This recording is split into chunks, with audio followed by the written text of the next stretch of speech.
Hi there. Let's talk about the version 34.21 that has just been updated this morning in Fortnite. First things first, the most exciting one, I guess, is the addition of the Scorpion medallion. Right? It has been added to the game finally. The medallion does extra 20 explosive damage on the first shot from your weapon. Any weapon that you have gets like extra 20 explosive damage just on the first shot. It's not a super exciting medallion, but hey, extra damage is extra damage in any circumstance, so maybe it's worth getting it. You can get the medallion by defeating Scorpion across one of the 3 locations where he spawns. He spawns near Shiny Spawn, near the Lone Wolf Lair, on the northwest of it, and also under Masked Meadows. The whole underground of Masked Meadows has been changed to the Pool of Death, which is a location in one of the maps of Mortal Kombat. Right? The Scorpion Mythic also has been added to the game. There's regular versions that you can find all across the map. When you defeat Scorpion, you can get the Mythic version. The difference between them is that the chain that you control, kind of like how the Chain of Hades operate if you play that season, right? They can push someone to you and come here. So if you have that, the regular version has a bar that the more you use that skill, it consumes energy, and the Mythic version has infinite usages of it, which might be considering as well getting. The small intermission here. If you're liking the video, if you feel like this content is helpful to you and you like the channel, please give it a like. Don't forget to subscribe. And also, if you can use the code PegasusFly on the Epic Shop, you have to insert that code every 14 days on the Epic Shop. It's something that helps the channel moving forward. Thank you. Going back to the additions, right? I feel like a good addition now is that I think that we have been talking a little bit, is that the weapons have been feeling a little stiff, maybe. You know, we didn't have like a lot of additions other than exotics, of course. They kind of changed how the season played. But the main weapons of the meta haven't shifted for a while now, and I think this update has changed that. So there's 3 weapons added to the loot pool that have been involved. They're not new weapons. They're new weapons to the season, though.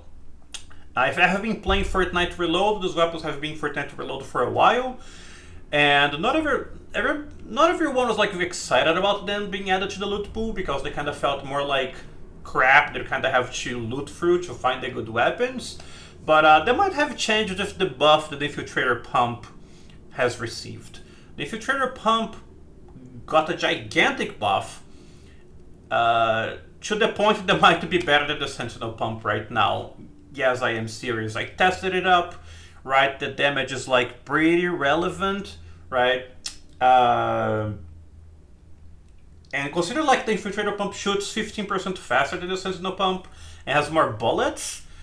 It might be that now it has better DPS as well, right? So might be considering, you know, picking either or, kind of like the situation versus the AUG and versus the Holo Twister. Kind of the AUG has more damage but has a little more recoil, right?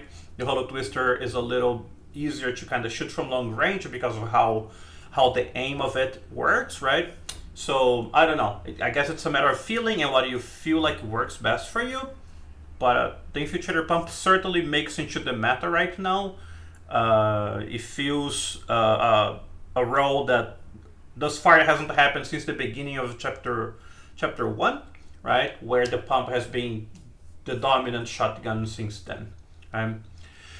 One good change that I think is pretty good is the car decrease and motorcycle increase, right? We have been talking about how cars have been a little annoying.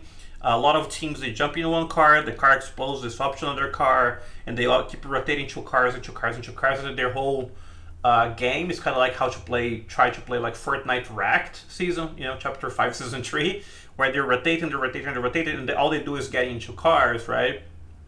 And now that might not be as possible to do, right? Because the cars seem to be decreased again with more motorcycles. So that's like, if a person or a team wants to jump in motorcycles and run away, they kind of have to rotate to somewhere, but they have to abandon those because the fuel of those are more limited, right? And I feel like that still kind of brings that idea of like, oh, if you want to just run away on a car, on a vehicle, that kind of works. But it's a little more open right? Opens you to up to like also be grabbed by the chain now from the Scorpion Mythic, right? But I feel like it balances things out a little bit more. We don't have super hard counters. People say, oh, the sniper shot is a counter to the card because the sniper kind of bounces the card back, but it's not exactly a hard counter. I would say a hard counter is a card disabler, right? That we don't have any of this season. So I feel like that's a good change. The turrets on the train have been nerfed in EGP, it seems like. I'm not sure. I don't remember the EGP that they had before, but I went to the train as soon as the servers came back, and it feels like they have been decreased by a whooping like 50%. That's kind of what it looked like to me. It felt really fast to kill the sentry. Really easy to hijack the train, you know. So I feel like that's a great change because the train has been like a kind of like nobody drops train at the beginning of the game because, you know, like you have to kill the sentries and the sentries have a lot of HP and you don't have ammo to kill all of that, you know. So like everybody would drop around and have different things, and now you can maybe might be valuable to drop directly or nearby the train. Maybe with one weapon you can do a quick, you know, destruction and go to the vault, you know, and grab weapons to fight the AI that protects the train. Right? Well, that's good. They have added a few more symbols to the minimap. They display where the smash and grabs are. You can get extra gold. Those are smash and grabs in case you don't know that. And there's also the deal bit servers, right? They have to be across the map. You can get a deal bit from breaking the servers, and now they have also been marked, so you can see them around the map, and now it's a little easier to find them. You know, you don't have to kind of be rotating without knowing where you're going in case you were looking for those things, right? Which is also a good quality of life change, right? These are not exactly big changes except for the Mythic addition, the Medallion maybe, and the weapons and Vaulted, right? But the biggest changes are coming next week, April 8th, where we're going to receive the biggest patch before the end of the season.